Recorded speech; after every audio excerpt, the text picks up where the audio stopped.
Good morning student. Twelfth accountancy का आज हम एक नया चैप्टर शुरू करते हैं जिसका नाम है रिटायरमेंट और डेथ ऑफ ए पार्टनर। या तो कोई साझेदार पार्टनरशिप साझेदारी फर्म में से रिटायरमेंट अवकाश ग्रहण करता है या किसी साझेदार की मृत्यु हो जाती है तो उसके लिए क्या अकाउंटिंग ट्रीटमेंट किए जाते हैं।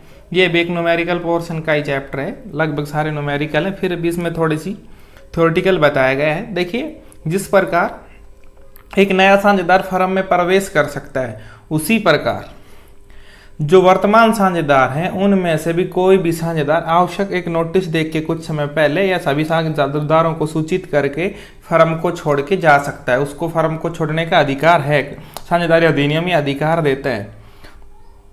एक साझेदार चला जाता है तो साझेदारी समाप्त यानी साझेदारी संलेख तो बदल जाएगा लेकिन साझेदारी फर्म चलती रहेगी, शेष साझेदार चलते रहेंगे। तो सबसे पहले देखिए, अब इसमें लिखा है अवकाश ग्रहण करने वाले साझेदार को निम्न राशियां पाने का अधिकार है। जो व्यक्ति फर्म से अवकाश ग्रहण करके जाएगा, फर्म को छोड़कर जा रहा है जो साझेदार, तो वो कुछ राशि लेकर के जाएगा। क्या क्या लेकर के? जैसे नया व्यक्ति आया था, नया पार्टनर आया तो क्या लेकर के आया था?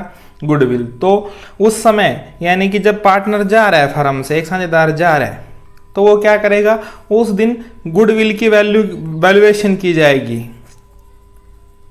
वैल्यूएशन ऑफ गुडविल की जाएगी जिस दिन वो जा रहा है। और उस गुडविल में उसका शेयर इंक्लूड, ये उसका शेयर वो गुडविल में अपना हिस्सा लेकर के जाएगा बाकी पार्टनर से। बाकी पार्टनर उसको उस दिन गुडविल का हिस्सा देंगे। जैसे नया पार्टनर आता है तो गुडविल का हिस्सा लेके आता है, वर्तमान पार्टनर यानी कि वर्तमान साझेदार फर्म को छोड़ के जा रहा है तो वो अपने हिस्से की गुडविल लेकर के जाएगा। एक तो ये चीज लेके जाएगा।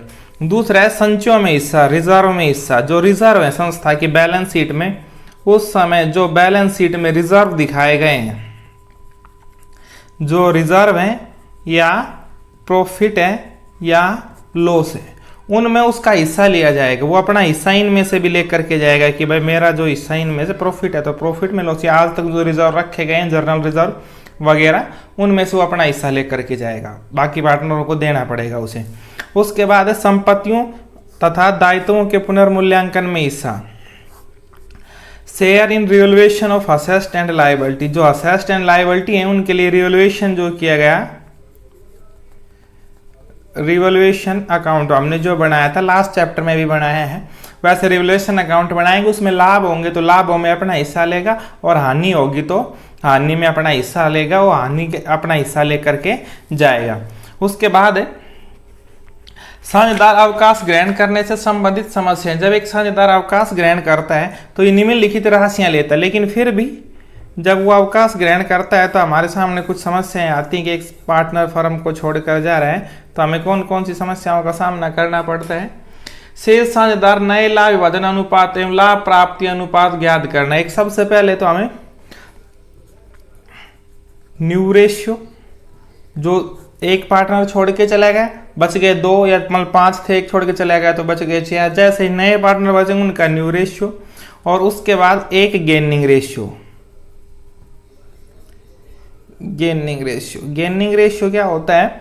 गेनिंग रेशियो को कहते हैं लाभ प्राप्ति अनुपात। जैसे सैक्रिफाइस रेशियो था त्याग अनुपात, ये था लाभ प्राप्ति अनुपात। लाभ प्राप्ति अनुपात ये जब जो पार्टनर फर्म को छोड़कर जा रहा है उसके हिस्से के लाभ, जो लाभ वो लेता था उनको ओल्ड पार्टनर किस हिस्से में लेंगे। जैसे फॉर एग्जांपल 3 पार्टनर थे जो लाभों को 3:2:1 में बांटते थे, ठीक है। उसमें से अगर एक छोड़ के चला गया, ये पार्टनर ये थे ए, बी और सी फर्म को छोड़ करके चला गया तो जो सी का ये लाभ है एक, अब ये लेने वाला तो है नहीं, इस 1 रुपए को ये दोनों कैसे लेंगे, किस हिस्से में लेंगे, उसे क्या कहते हैं? गेनिंग रेशियो निकालना होता है। ये तो एक समस्या बताई गई है। गुडविल की प्रविष्टि करने की समस्या आती है, समस्याओं की बात कर रहे थे हम गुडविल की। उसके बाद संपत्तियों एक रिवैल्यूएशन अकाउंट बनाना पड़ता है। संचय और लाभ यानी कि रिजर्व एंड सरप्लस है या प्रॉफिट और लॉस है उनकी एंट्री करनी पड़ती है। जो व्यक्ति रिटायरमेंट ले रहा है उसको पेमेंट करनी पड़ती है। और लाभ विभाजन अनुपात में यानी कई बार ऐसा कहा जाता है कैपिटल रेशियो, कैपिटल में भी एडजस्टमेंट की जाती है। तो इसमें जो गेनिंग रेशियो है उसका तो फॉर्मूला हम एक बार फिर से लिख देते हैं, नहीं तो अगली वीडियो में इसके क्वेश्चन कराएंगे। गेनिंग रेशियो का सूत्र होता है, निकालना बड़ा आसान है, new ratio minus old ratio, इसका पर सूत्र होता है new ratio minus old ratio. Sacrifice ratio का सूत्र क्या होता है, दोनों अलग है। सैक्रिफाइस रेशियो जो लास्ट चैप्टर में करवाया था उसका सूत्र होता है old ratio minus new ratio. तो ये तो लास्ट चैप्टर में था, इस चैप्टर में हमें इसके तहत न्यूमेरिकल निकालने होंगे। अगली वीडियो में आपको न्यू रेशियो और सैक्रिफाइस रेशियो न्यू रेशियो और गेनिंग रेशियो निकालना सिखाएंगे।